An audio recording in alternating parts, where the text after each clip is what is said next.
Hi Not Board Gamers, and welcome back to Not Board Gaming. I'm your host, I'm Mark. Now in today's episode we're going to be taking an in-depth look at one of the biggest Kickstarter releases of this year. This came out on Kickstarter just over 12 months ago and it's been issued to backers in the last few weeks, and I've spent maybe about 15 hours playing this so far, maybe a little bit more than that. That's barely scraping the surface because I think in the campaign there's about 50 hours worth of play there. What am I talking about? Well, of course, I am talking about this game right here, which is Etherfields by Awaken Realms. That's right, Etherfields by Awaken Realms. Now, we know Awaken Realms from great games such as Nemesis, the upcoming Nemesis Lockdown, Lords of Hellas, This War of Mine, last year's Tainted Grail, and now we have Etherfields. Of course, pretty soon they have the Great War coming out, and they've also got, as I mentioned already, Nemesis Lockdown, and ISS Vanguard is just starting to go out to some reviewers right now as well before the campaign launches on GameFound on the 8th of December. Now, this is my pledge for Etherfields. It's not a review copy I was given at all. This is my pledge for Etherfields, and I went for a Sundrop pledge, which also came with the fantastic Creatures of Etherfield miniatures. So what is Etherfields?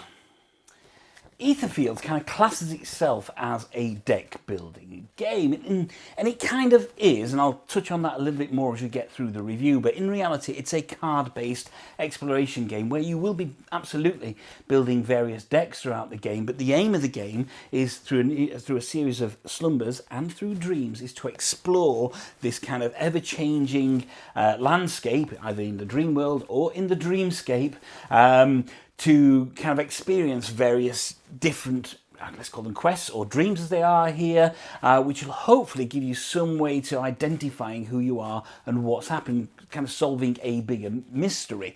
Now, if you played Tainted Grail, there are some kind of surface similarities to Tainted Grail. You know that Tainted Grail, you kind of moved to a space, you unearthed a card, and then you walked onto the card, and you could then explore that card by picking up other cards. Etherfields works in a slightly similar way, and also in Tainted Grail there is the exploration journal, whereas in Etherfields we have the kind of the secret scripts manual, and that's a similar thing. Certain cards will allow you to access certain scripts in there which will move that particular quest or maybe the overall story on ever so slightly for you. So if you saw my unboxing video, which is up there, you will see that I kind of showed you everything that I got inside my box. And one of the key things that comes with Etherfields in the core game, as of course there is also the Creatures of Etherfields expansion, are the wonderful minis. Now, I went for some Sundrop minis, and here you can see, I think she's called Belshazzar or something along those lines in the Sundrop. And the minis are absolutely astounding. The quality on them is absolutely amazing. And you can see over in the box over there, there's a whole host of minis that may or may not be used at some part in the game as well. And in the base game, if you just move over here, in this particular box and just under here, you can see that there are a number of minis that you will use in the base game as well. So it comes with a ton of content.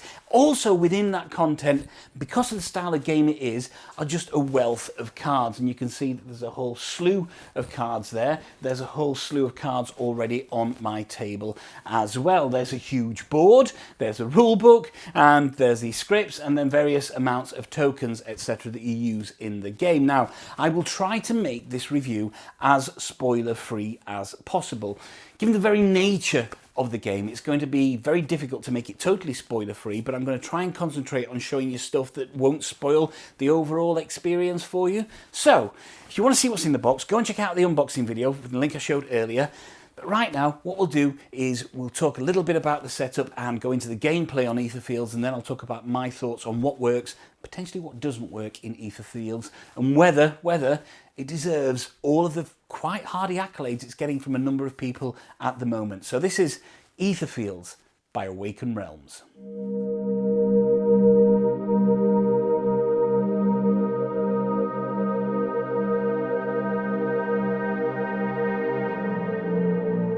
Etherfields describes itself as a narrative-driven exploration game, and by and large, It is, although the narrative is not as strong as the narrative in Tainted Grail. The story isn't as strong as it is in Tainted Grail, and we'll touch on that in a little bit. And what you will do as one of either 1 to 5 players, if you've got the expansion, or 4 players, if you've got the base game, is you will play the part of a dreamer, and your dreamer will be exploring the various slumbers in the dreamscape and the various dreams in the dream world to try and work out details about yourself, to try and find out the mystery behind yourself and have these wonderful, wonderful adventures. Now, as I say, it's a 1 to 4 player game with a base game, or 5 players if you've got the 5th player expansion. As a solo player, you can play it many-handed if you want. I've chosen to play it pure solo, so single-handed, and I've chosen the Free Spirit as my particular hero, or my particular adventurer, if you like. And you can see that the Free Spirit mini that we have here is quite particularly, it's a lovely looking mini, and the sun drop really, really does work very, very well. When you start the game, you're going to be quite, not weak, but you're not going to be as strong as you will be as you build up throughout the game. You will get more cards, which will allow you to have more actions, more things will unlock, more secrets will unlock. And that's a really important thing to say, is the game is chock full of secrets as well. Things that you will experience only if you do certain parts of certain dreams in exactly the right way. Now, I believe there are 2 campaigns in the base game. There are more campaigns coming as part of the kind of Wave 2 shipment as well. And in terms of total amount of playability, 50, 60 hours. As I say, I'm about 15, 18 hours into it at the moment. Scratch the surface a little bit, but there's still a long way for me to go to explore everything that Etherfields has to offer. So what I try to do is set the game up in a way that won't spoil much of anything for anybody. And I'll just go through the various constituent parts. Down here at the bottom of the board is where you're going to have your dream worlds kind of encounters. And what this is a kind of a linking pattern, so you can link one dream to the next. You can work through various aspects of your deck. You can maybe add progress cards. You're going to battle certain bad guys in the slumber deck, and maybe enhance your powers, or even kind of put you on a slight disadvantage as you move towards the next dream that will happen in the dreamscape, which is at the top of the board. Now, when you first open the game, you start, you're going to get access to these 2 dreamscape areas here, which are Metropolis and Suburbia. What I've done as well is I've managed to unlock 3 other dreamscapes, dream worlds, that will allow me to explore a little bit more and have more adventures. Of course, I've turned them over for this because I don't want to spoil exactly what's in there. Down at the bottom of the board as well, we also have the floor deck and we have the fate deck, and those cards will come out. Floors will go into your hand and maybe kind of disadvantage you in one way, and fate have positive or negative actions in the dream world. Up at the top here, we have some of our various kind of encounters. Now, I'm partway through the game. You can see I've got maybe 4 open encounters that I could experience at any one time. To get to those encounters, and those are going to be your actual dreams that you take in the dreamscape at the top, I have to traverse this map, collecting a number of keys, maybe drawing tiles out of the slumber deck as well, and having various encounters which will link me from one dream to the next, so I can have the main body of the game, which is these dreams up here. There are turn cards, which I'll talk about in a bit. I'll move the mini, and then up at the top of the board is the dreamscape, and this is where kind of the meat and potatoes of the game happens, up at the top of the board. So this is this area up here. When you've kind of worked your way through the dream world and through the slumbers to uncover a dream, you're then going to put the map tiles up at the top, and you're going to have an adventure, as I say, similar in style, but not at all in tone or in gameplay mechanism to what happened in Tainted Grail. And over on the right here, we've got various things in my kind of story. So there are items, there are shopping, there's a bit about my history, there are some things I've collected. It's quite a number of things that you will put into your storage deck up there. And over here we have, which is kind of the main driver of the game, and this is your kind of your influence deck. And when you start the game, each character will start with 20 influence cards, and I'll explain how they work in a second. And then throughout certain actions in the game, you will increase that deck, and that's where the deck building experience comes in for the influence deck. Now, you may pull out certain cards that will go into there, or you may do a shopping expedition where you'll pull 3 cards out and choose one, or you can do certain other things as well, and you can buy these cards, and at some point you will increase your deck. So I think I've got about 38 cards in there at the moment.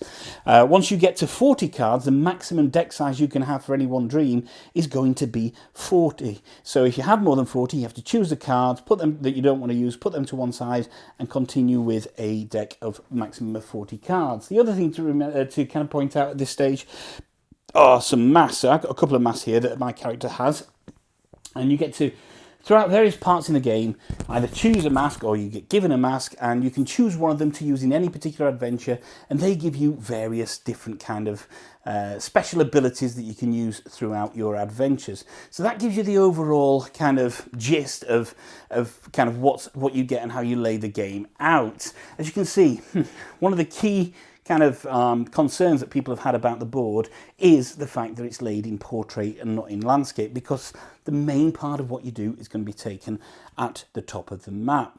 We'll talk about that a little bit later on. For some people it's an issue. For me it's not an issue, but I can understand exactly why it's an issue. So we talked about the kind of influence deck, which is going to be your main kind of deck that you use to progress your character throughout its various dreams and slumbers in the map. But that's not the only element of deck building that's in play. You see, at the top, when you're in your slumber phase, you're going to have a dream world map as well, and this is going to be different from your actual dreams that you encounter. You set this up as you kind of as you move through your slumber phase and through your dreamscape phase as well, and you will start with 2 tiles, and I'll explain how these work in a wee while, because I'll probably use these to kind of dictate the flow of the game.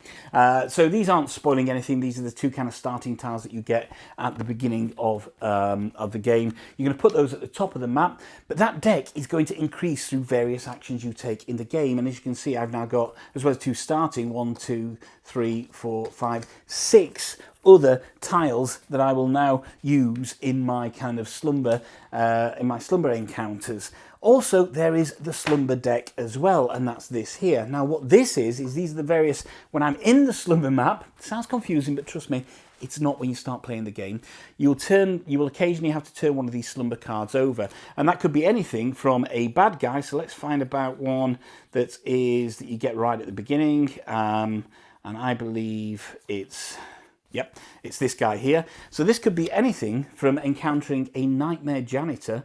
And this is one that's available right at the beginning of the game, so I'm not spoiling anything here.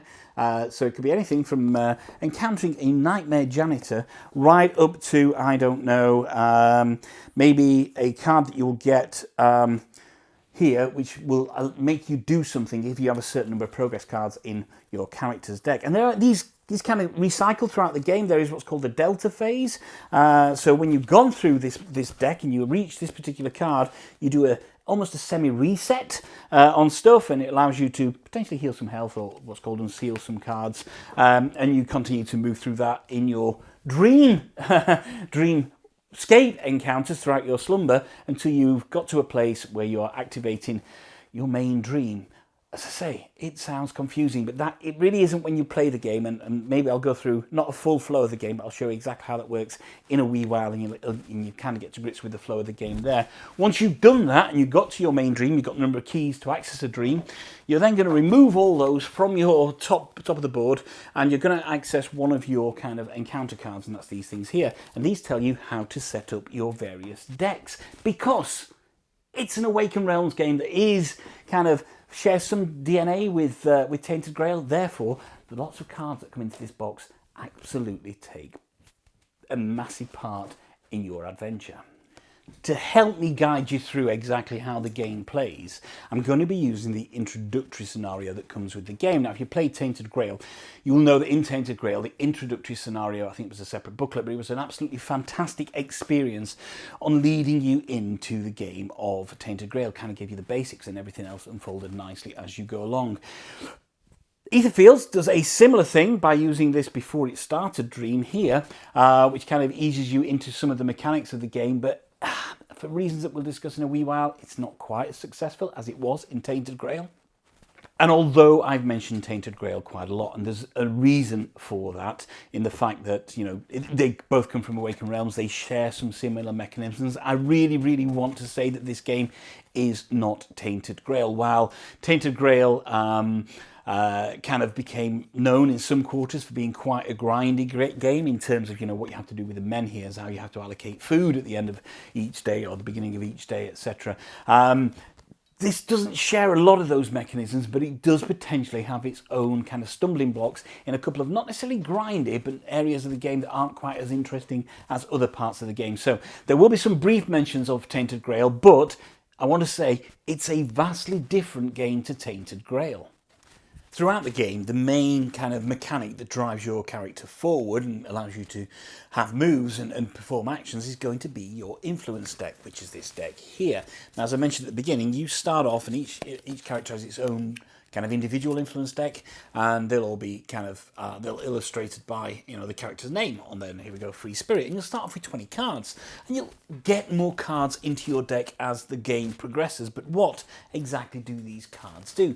So they drive every action that your character takes within the game itself. So if we look at this particular card here, this is probably the best one. It's got all three action types on there. You can see a green, you can see a yellow, and you can see a red at the bottom.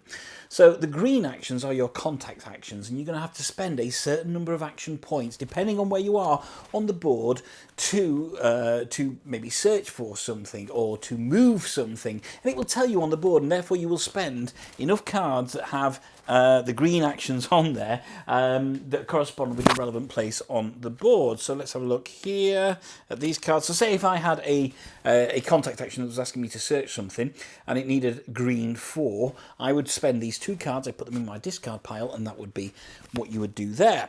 The yellow is your movement, so for every square that you want to move on the board, you will need to spend a card that has a yellow action point on there. Some have 1, some have 2, so of course you can mix and match on there. Final red is combat. Combat is fairly straightforward. You hit the enemy with the required number of combat points, and therefore you defeat that enemy. And that's literally how the game works. You will go through these cards, discarding them as you perform certain actions in the game, and also there are seal actions as well. And what that means is you will take the top deck of your current pile, place it face down away from your board, and that card is sealed. That means you can't use that for the rest of that particular game. And that becomes quite important because there are some scenarios where you will find yourself sealing more cards. And why is that important? Well, once you've gone through all the cards that are in your available deck, you then have to reshuffle the discard pile. And once you do reshuffle that discard pile, there are penalties that you have to take for that. So the aim of the game is to manage your hand effectively whilst trying to maximise the amount of reshuffles that you've got to complete the tasks on any one goal. Look, there are certain other things you can do as well. So there are these progress cards, and you can see they have the word progress up in the corner there. You'll spend a certain number of action points, a certain number of resources to put those into your under your character board, and they allow you ongoing bonuses as the game progresses. So you get this kind of balancing act of, do I want to keep the card and spend it for its kind of action points, or do I want to spend action points to put it as a progress because I may use that progress card throughout the game. There are other ways that you can get other moves as well. You can effectively, some of the things allow you to buy these green, yellow and red tokens, which act as additional ones there. You can kind of do a luck roll once per round as well, and try and get additional moves on the cards that you played, or additional action points on the cards you played. But that's effectively how the influence deck works, and that's the mild deck building element as you start to increase that influence deck throughout the game. The game is divided into 2 distinct parts. There is the kind of the dream world stroke slumber phase, which is where you're linking between the main part of the game itself, which is the dreamscape phase, where you're going to have your main encounters. And what you're going to do is, in the slumber phase, is potentially you're going to choose an encounter beforehand, although it's not totally necessary, and that will give you an indication on this encounter of what you need to access it. And generally that will come in the form of keys, and you'll have to do the kind of dream world phase to get the required number of keys. Once you've done that phase and got the required number of keys, you get onto the right space on the board, and then you will trigger the actual encounter itself, and it tells you on each card what cards you need to pull out and where you need to place them on the board. And that's good, because that means that you're not kind of double guessing or second guessing what your potential dream is. You don't really know until you pull those cards out, and many of them remain face down throughout the dream, and you'll unlock them and open them throughout the dream itself. So let's have a quick look at the kind of the beginning phase, the slumber phase or dream world phase, which happens in between every main quest. So here we have the kind of the dream world phase set up, and as I say, you start the game with these 2 cards, and you get this wonderful looking kind of marker which you're going to place on the awakening spot. So there we go. When you first start that, or you carry out an action called an awakening, you will always move your marker onto this spot. Now, you don't have to choose your encounter beforehand, but generally you will do. So say, for example, we chose this particular quest here, dream here, which says that I'm going to do Return to the Sunshine Days. To do that, I have to get my marker to the Metropolis area, the dream place in the Metropolis area, and I need 1 key. So here is the dream place in the Metropolis area. It's up at the top there. It's this little swirl. And you can see I'm down here at Awakening. And what I need to get up there, but I also need to collect a key, which is this symbol here. So I'm going to have to make my way down this map, then back up there to get to Metropolis so I can then enter the dream. And this happens, as I say, in between each main quest. Every time you move onto a space, it's going to trigger an action. If it's a blue card, you're going to pull one of the fate cards out of the deck here. So, for example, that's a particular fate card there. And it says, draw and place 1 Dreamscape Slumber tile. If there is a quirk slot in the dream case, place this card there.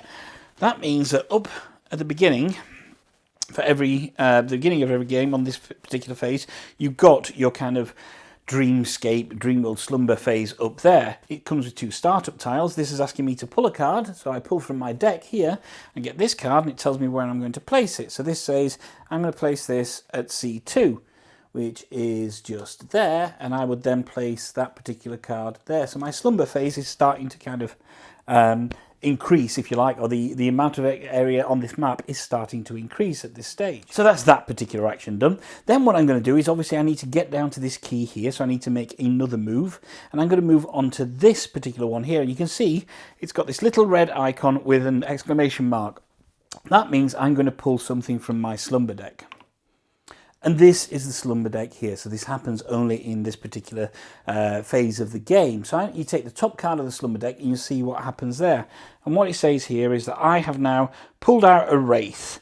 Okay, so the Wraith is going to go onto my Dreamworld board, my Dreamscape board up at the top. Well, I either run away from it or I kind of defeat it and get some of the bonuses that are from there. So let's have a little look at how this works. It's probably a good point to talk about the turn deck here, because every baddie that you encounter in the slumber phase and every main dream that you take part of in the Dreamscape, you're going to have to use certain cards from this turn card, and it will dictate on the card that you're playing against how many you need. So for example, here on this Wraith, it says I will need 4 turn cards. So out of the deck of 12, I take 4 cards, and I'll put these face up on the board, and these dictate the movement that the Wraith is going to have, take as I'm playing against it. And there are, in essence, kind of 4 things that it can do. The first one here is a roll, and that's going to roll and see how far it moves. So you roll the yellow die, and then you apply the move value up to its maximum move that it's got, and this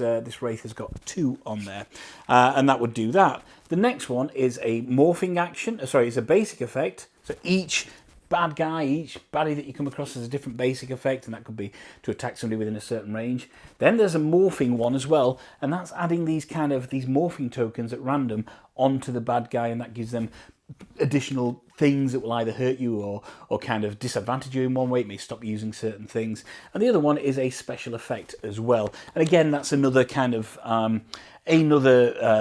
movement or another aspect of how the baddie can move. And it tells you here on each card exactly what they've got. So if I was to pull out a thing that said morphing, I would, on the Wraith, I would add a morphing token to him, so a disadvantage to me, and remove all kind of light tokens from the board.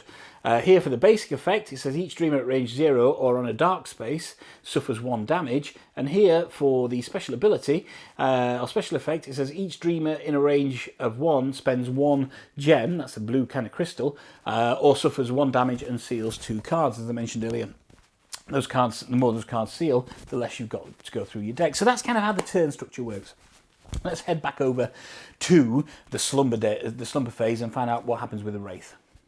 So here we go. I've taken the 4 turn cards, I've turned them face up here, and I've got my little Wraith miniature, and he's going to go on this pink spot over there, and my Explorer starts on the spot over there. The first thing I'm going to do is take the first turn, is I'm going to draw up to up to my hand limit, or 4 cards. So I have no cards in my hand, so I'm going to draw the top 4 cards from my influence deck. Then every round that you go, you will either draw 4 cards up to 6. So if you've got 3 in your hand, you'll only draw 3 cards, or you will just draw 4 cards if you've got less than 3 in your hand, basically. And there we go. That gives me, here we go. I've got 1, 2, 3, 4 potential move, 4 potential contact, and 1 potential combat on there.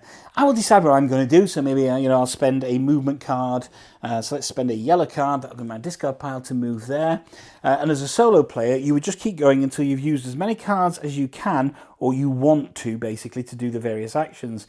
And there's a benefit in potentially not spending all of your cards to try and get your full hand of 6 in the next go.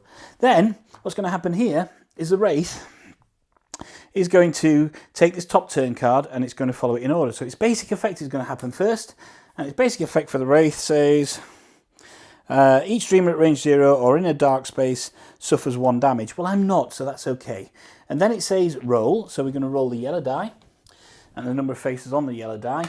And there we go. We've got this arrow with kind of with like the little chevrons behind it, and that means it's going to move its full complement, and its full complement of move is 2.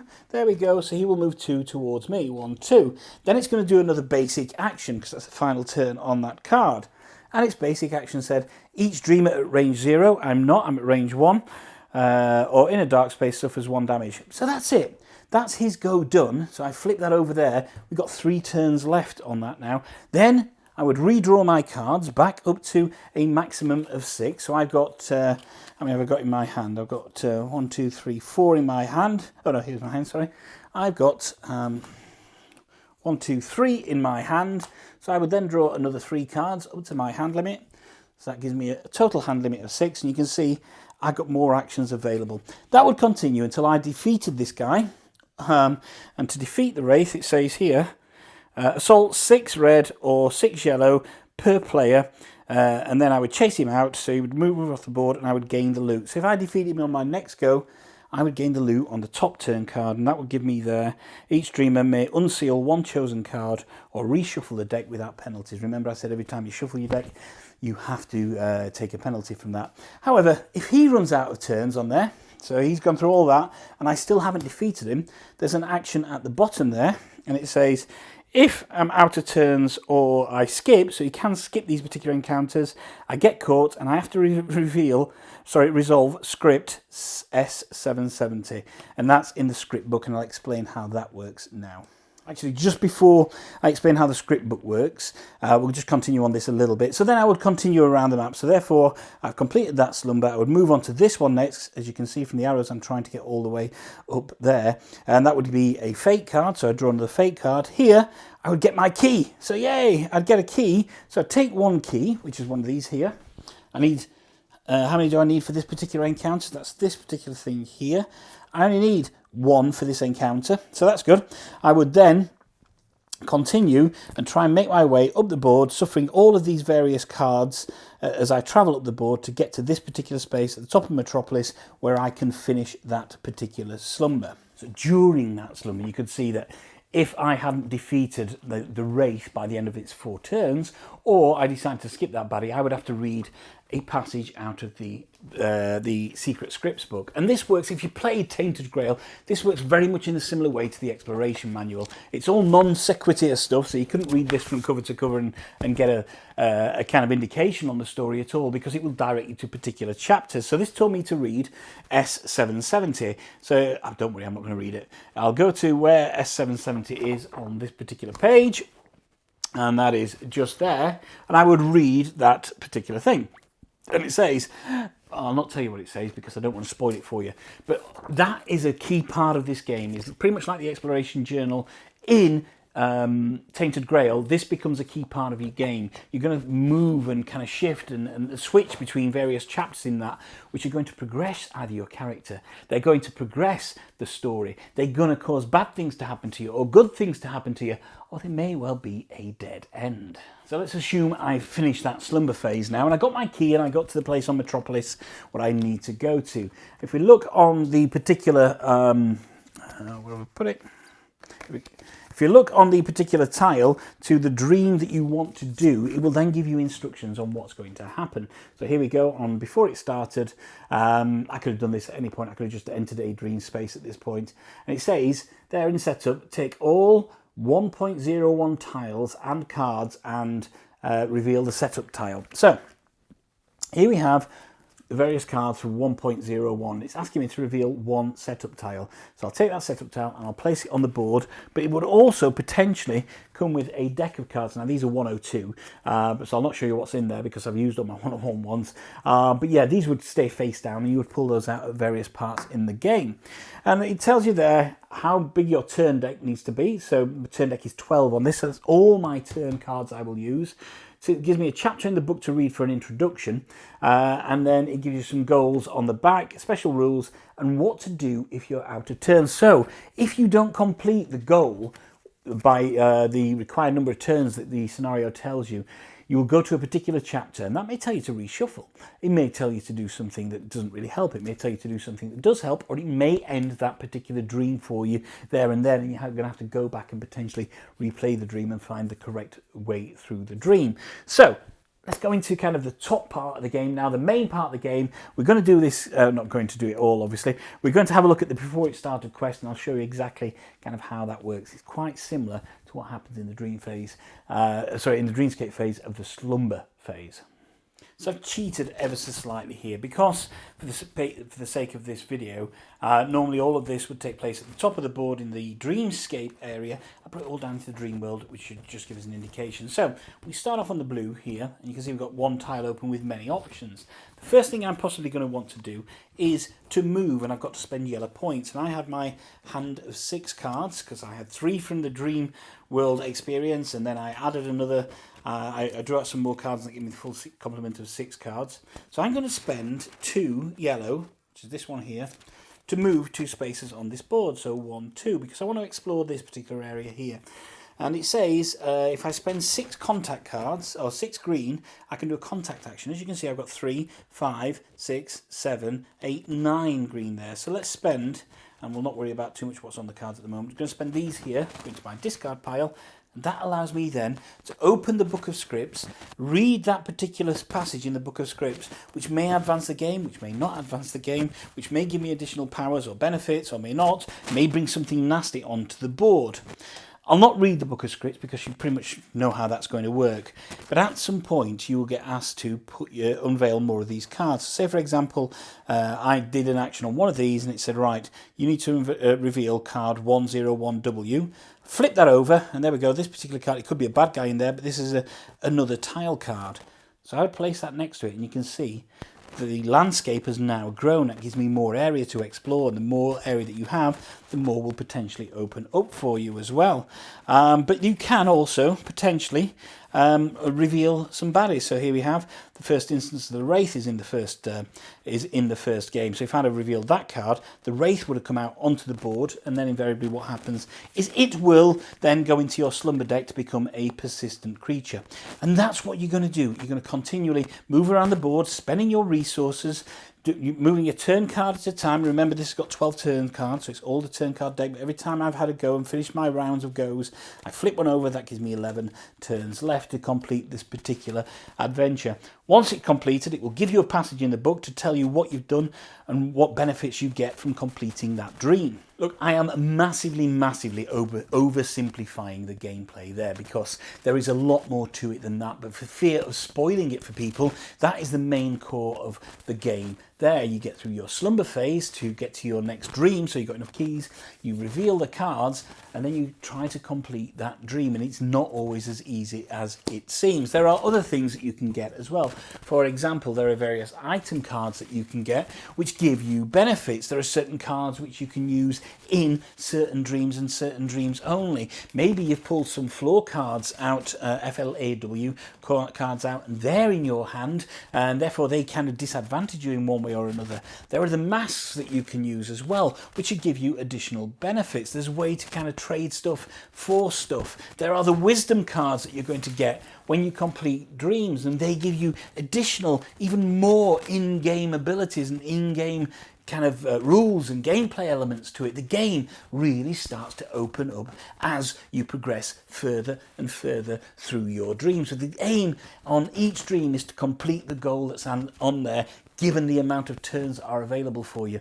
And it's not always easy, because that slumber phase, what that does is that can burn through quite a lot of your available deck, and that gives you less cards to work with, and therefore you've got to shuffle, but you may have accumulated some health or some damage prior to that, and you can only take a maximum of 8 damage, so up to 8 damage, and your character dies. There's lots of reasons that this game tries to trip you up, and I think that's a really good thing. It makes for an interesting game. It becomes a real kind of puzzle, in a way that Gloomhaven is a puzzle. You're looking at the cards that you've got and trying to maximise the amount of moves that you've got, amount of actions that you've got to try and complete the dreams. And all the time, maybe you're trying to run away from a wraith, or maybe you need to take down Belshazzar, or whatever she's called, or the many minions that come onto the map. And it's very, very easy to have this build-up of minions who are chasing you all the way around the map.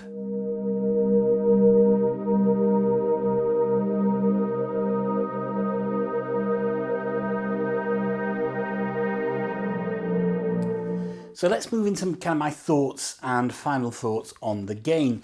I've been intentionally quite brief in what I've shown you so far. There is so much more about this game than what I've shown you. The sense of exploration and progression in terms of doing something different and opening up the various secret elements of the game as you continue to play the game is really strong. Potentially this game's strongest kind of element.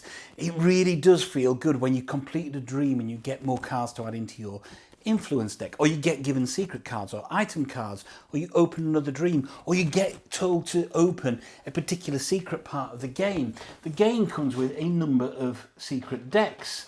Where are they? The game comes with a number of secret decks, which I can't find at the moment, and it's really, really exciting to be able to open those secret decks. There's the signs board as well, which I'll let you find out for yourself. There's the lucid mode, so there's so much to open as you progress through this game. It's got a real strong sense of progression in terms of what you're seeing and what you're able to do within the game itself. The campaign is huge. It's sprawling. It is myriad in terms of the amount of different dreams that you can experience. That makes for a lot of playability in the core box alone. The fact that I'm playing solo is absolutely fantastic. It's perfectly geared up. I could play 2 characters. I could play 4 characters if I wanted to. I do think, and I know there are a number of people out there that have played 2 characters, the amount of hand management that you've got makes it difficult for me to think, oh God, I wish I was controlling 2. I'm quite happy controlling 1 character. And the game sets up fantastically well for that as well. There's a great number of monsters and bad guys and things happening to you in this particular game as well. And that's also good. And of course, the Creatures of Etherfields box and the various bad guys that you get show you the sheer amount of stuff that you can kind of encounter within this game. So there is so much going for this game. Surely it's got to be a really hearty recommendation for me for Game of the Year. Well, no. And there are, as good as the game is in certain elements, there are a few things that kind of tip the scales back slightly the other way. There you go. I found some of the secrets decks there as well that you get to open. All right, so let's talk about things of the game that I don't think particularly excels in at this point. And as always, these are my views on this. I know some people absolutely adore the game and really do kind of rate it as their game of the year and their new favourite game. There's a little bit of hyperbole there. Of course, it's new, it's fresh, it's the bright, shiny new thing. And as people get to grips with it, you know, their opinions may wane over time, as happened with Tainted Grail for a lot of people. I still really like Tainted Grail. Not as much as I did last year, but I still really do. So let's talk about a couple of the major elephants in the room that you've probably heard about to start off with. The first thing is the board. It is laid out in this portrait manner with the main play area at the top of the board and then the dreamscape at the bottom with various bits in between. That means that to play the main game, I've got to stand up and lean over the board. I wear glasses, and sometimes I play without my glasses. I've got to stand up and lean over the top of the board to kind of get to the top to play the main part of the game when I'm in the various streams there. For me, I have no mobility issues, so that's not an issue. But if you have mobility issues, or I don't know, your table set out is slightly different, or your room set out is slightly different, I can see that being a major problem for some people. And in fact, this has been kind of stated quite a few times on various forums. An ideal solution, it would have been more money, would have been to have a double-sided board. So one side being portrait, the other side flipped over, would have been landscape. That would have been good. I've seen people actually on the various forums cut their board and rearrange it to how they want it to be arranged. I do believe that Awaken Realms are going to issue a high-quality JPEG, which will allow people to print out the board ever so differently. So for me, it's not an issue. It's not a game breaker. If I'm sat down for 2 hours playing a game, I don't mind standing up, leaning over the board. I play solo, so there's no problem with that. If you're playing with more people, depending on your table layout, maybe a bit of an issue. The other thing is the rule book. Now, it's a comprehensive rule book. Don't get me wrong. It kind of tells you everything you need to know. The layout isn't fantastic, and the fact that the introductory element, so when you're learning the game, this introductory scenario is embedded within the rulebook, and you kind of have to read part of the rulebook, play some of the introductory element, go back to the rulebook. It does not flow, and I found it really frustrating to read the rulebook. Normally I like to read a rulebook from beginning to end, and I found the rulebook here particularly frustrating.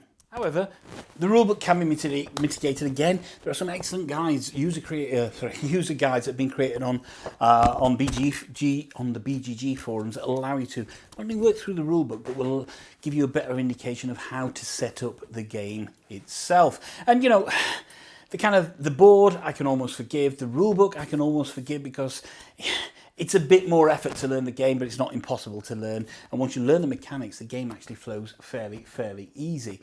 Another kind of major kind of production point for me is the quality of the cards. They're quite thin and prone to damage. Now, I'm not a card sleever. I know there are people out there that absolutely sleeve their cards all the time. I'm not a card sleever, so I probably won't sleeve my cards, although I am thinking about it for certain decks. So for example, my kind of influence deck for Free Spirit, I don't know if you can see, it came with a couple of like notches on there already, and the cards are becoming pretty battered because they're quite thin. I've seen pictures online where printers start coming off people's cards as well. And for a game that is absolutely steeped in production values, where the quality of everything else is really good, the fact that the cards aren't a great quality is a bit of a disappointment. Awaken Realms, of course, are selling sleeves for this, and you can get sleeves for your cards. I'm not a card sleever, and that's down to me, obviously, but even so, the cards come with some minor superficial damage on them sometimes, and because the amount of it's a card-based game, the amount of wear that they get, that can detract from, that can start to kind of devalue and almost kind of ruin some of the cards for you. So I know there's at least 1 or 2 cards in my deck at the moment where I look at the back and I know what the card is underneath it. So yeah, the board, not an issue. Turn it sideways, cut it, work with it, that's fine. The rule book, not the worst in the world.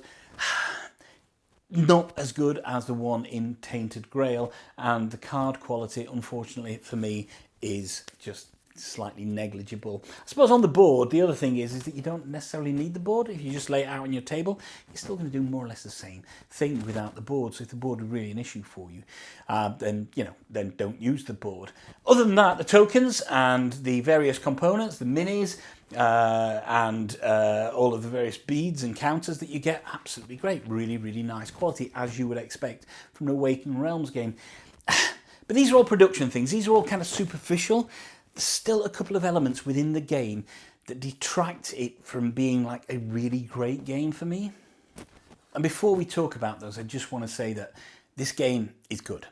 It has to be good for me to have put 15, 18, however many hours it is, in the kind of 3 weeks I've got it. I know people have completed the campaign. It really holds a lot of playability in there. And that comes from the strength of the main part of the game, those dreams. You put it, when you finally get to a dream, after going through the slumber phase, you put it on the table, and you're going to take a good hour or maybe even longer kind of working through this dream, maximizing your hand, chasing away from or beating the bad guys down using your various items and other cards that you collected. It creates for a really nice immersive experience, and these isolated dreams really, really work well. However, where that doesn't work so well is the fact that they feel like isolated dreams. There is no strong narrative going through this game, and that, whereas with Tainted Grail, it was a continuous story, if you like, all based around the Arthurian legends, and you kind of knew why you were doing what you were doing. Here, it's a series of interconnected games using the same mechanism, and with this bridging thing of, you're building your character in your decks accordingly. And that detachment kind of hurts the game a little bit for me. I want to know why I'm playing this, and I don't feel this big adventure happening. I just feel this big game with lots to play through. And that can be problematic. The strong narrative really is a bit of a kick in the teeth, especially when they got it so right with Tainted Grail.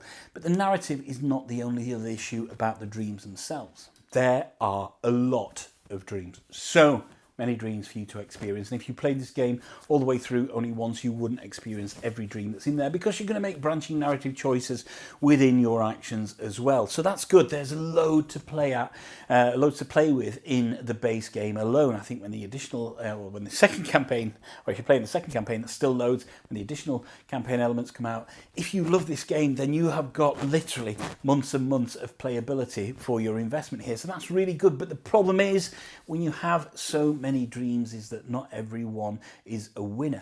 Some of the dreams are absolutely fantastic. I kind of work out what I need to be doing, and I'm moving around the map, and I'm exploring tiles and unearthing cards and getting secrets and looking for bits on the various bits of artwork as well. I feel like a detective. It creates something really, really different, completely different to the experiences of what you would have had with Tainted Grail, and that's why I said right at the beginning, it is a very different game to that, with some shared mechanisms. So they can be really strong, but the problem with having such a number of dreams is that not everyone's a winner, and some of them are just tedious to play.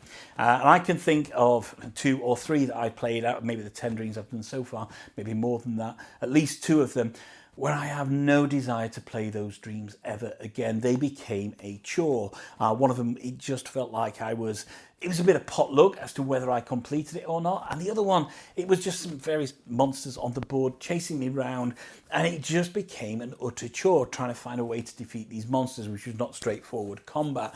And the issue being is that when if you don't complete those dreams, sometimes to progress the story, you have to replay that dream again. And I can think of at least a couple of dreams, maybe more, out of the ones that I played, where I have no desire ever to play them again. So by Awaken Realms providing us with so much playability, they've also kind of watered down the experience a little bit, because not every dream is relevant to the major story. You may get a kind of an element where you get some increase on your character, or you may get one particular card. It doesn't necessarily drive things forward, but it gives you an ability. But I'd like to have seen Awaken Realms trim the fat a little bit on the amount of content in terms of dreams, because some of them just are not enjoyable. When they're good, they're great. When they're not enjoyable, and I know on one dream I played it and I didn't win it, and I know why I didn't win it, and I house ruled the fact that I won the dream, because I couldn't be bothered to actually go back in there and try and play that dream again, because it was just so goddamn tedious. Let's talk about the deck building element before I get on to my kind of major gripe about Etherfields, or Etherfields, whichever way you want to pronounce it. So as I mentioned, you start the game with a deck of 20 influence cards, and then throughout the game you're going to get the ability to either buy more or acquire more, and your deck is going to get bigger and bigger, and eventually as you get over 40, you're then going to be in a position where you're having to strip some out each game that you play, because you want other cards in there to give you the power, and that's great. That's like deck building element, but I never truly feel I'm in charge or control of that deck building element. I'm pulling kind of cards out of the influence deck, maybe one at a time if I'm buying it, or 3 or whatever. I don't feel like I'm aiming for a particular card. It's a real kind of crapshoot as to the card that you get that you can add into your influence deck. So the deck building element is there in the influence deck. It's just not necessarily strong. I don't feel in control of it. I'm just adding other cards to my deck. Pretty same as with the slumber deck as well, although that's slightly more interesting because that's triggered by the dreams that you have. And if you encounter a bad guy in your slumber, then the chances are is that when you completed that slumber, then that bad guy is going to then get put into your main slumber deck, and it can come out at any one point. So that's okay. Same with the tiles for kind of the dream world as well. They will start to increase, and exactly the same as these exploration tiles that you put in the in the dream world. You will start to increase those, give you more and more options there. So parts of it work really well in terms of deck building. Other parts I just don't feel in control. I'm just adding cards to my deck, and they don't particularly, I don't feel like I'm the guy controlling my destiny there. And that's what I like from a deck builder game, is I'm aiming for a particular thing, or I'm adding certain things which I feel make me feel stronger, and most of the time I'm just adding another card to my deck. However, my biggest kind of concern with Etherfields is the whole slumber experience. So I've shown you these maps where you will move around and you will start to kind of either draw fate cards or slumber cards, or draw keys, or go shopping, etc. from there. And that feels good. And for the first couple of games, it's good. You're moving around this map. Most dreams need a certain number of keys for you to collect on that map before you then have enough keys to unlock the actual dream. And early on in the game, and although I've opened up more tiles, you find yourself looping around some of these, and it becomes a chore. I've got the real excitement of the main game kind of driving forward, the real kind of, the meat and potatoes of the game, the great stuff when I'm, unearthing secrets and moving around this board and unmasking new things and exploring. And then when the dream's finished, you go back into the slumber phase, which happens after every dream. And the game gets slowed down to not quite a grinding halt for me, but certainly a grindy halt. Whilst nowhere near the kind of amount of grindiness that you'll get in Tainted Grail when you're looking for foods, or you get the menhirs or whatever, it becomes a chore. I don't enjoy this part of the game.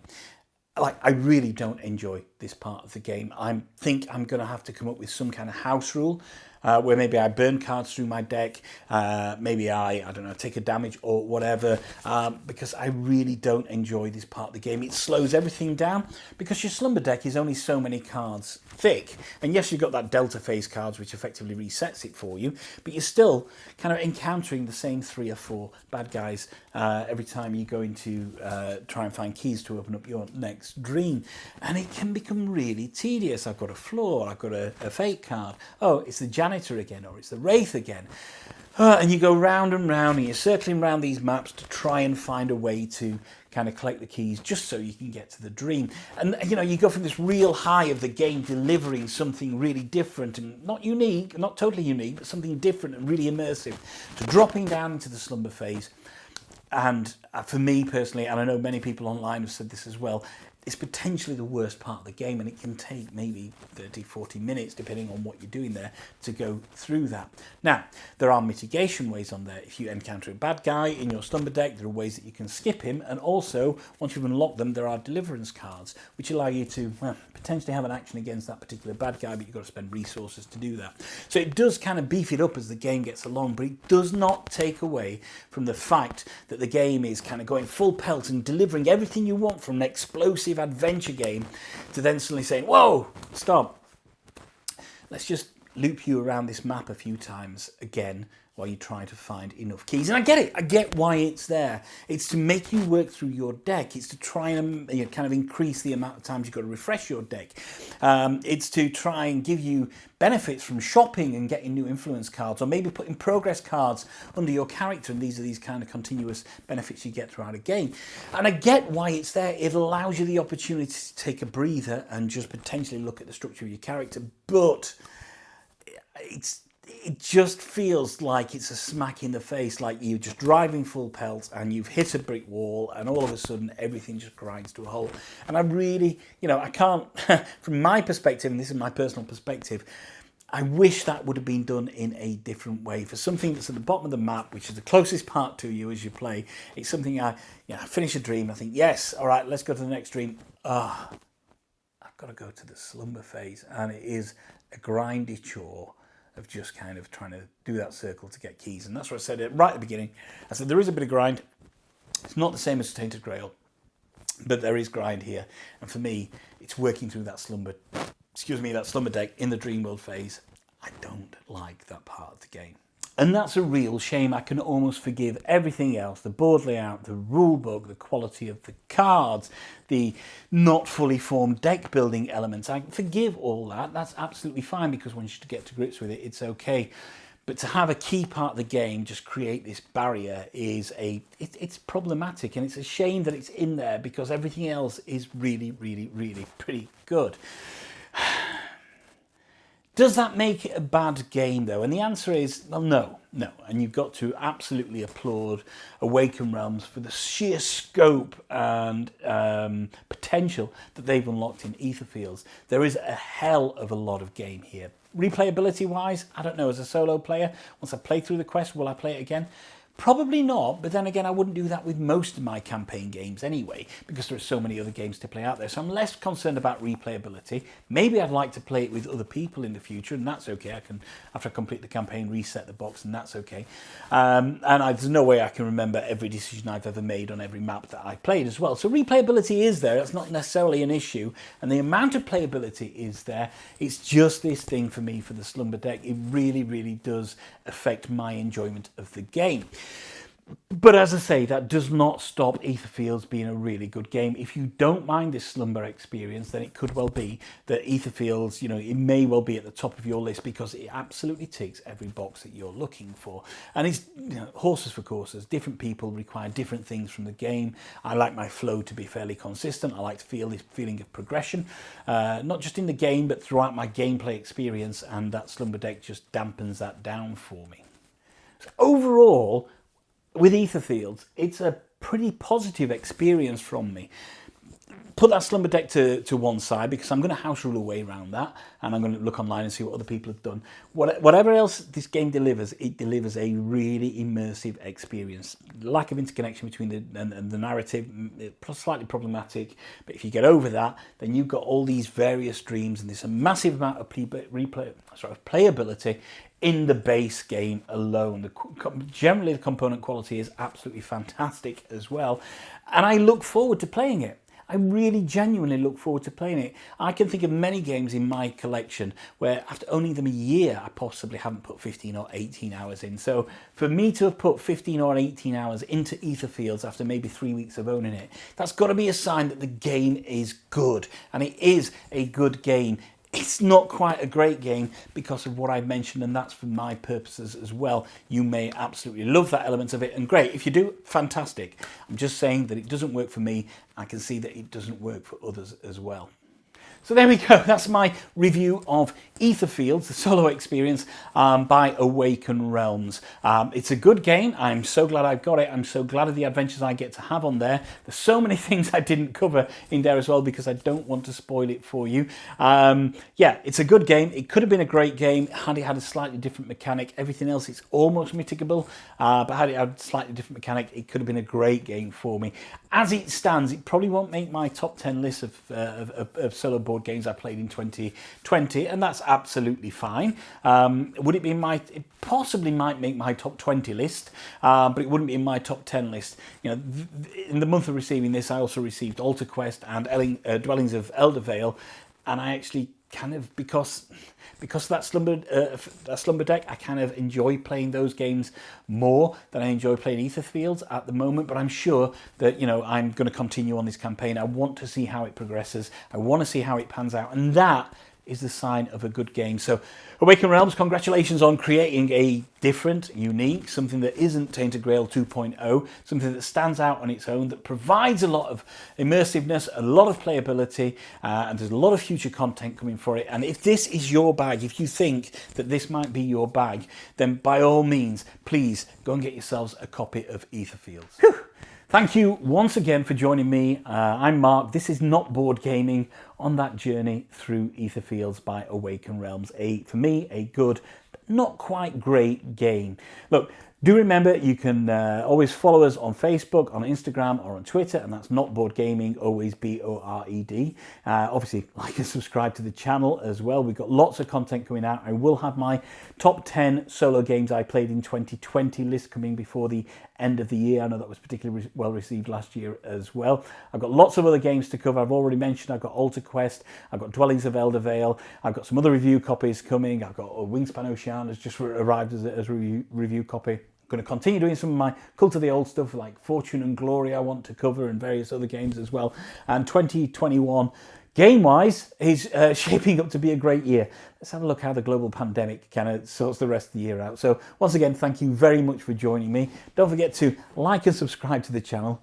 Check out our other videos. And one final thought, if you can't find anybody else to play with, there's nothing wrong with playing with yourselves. Until next time.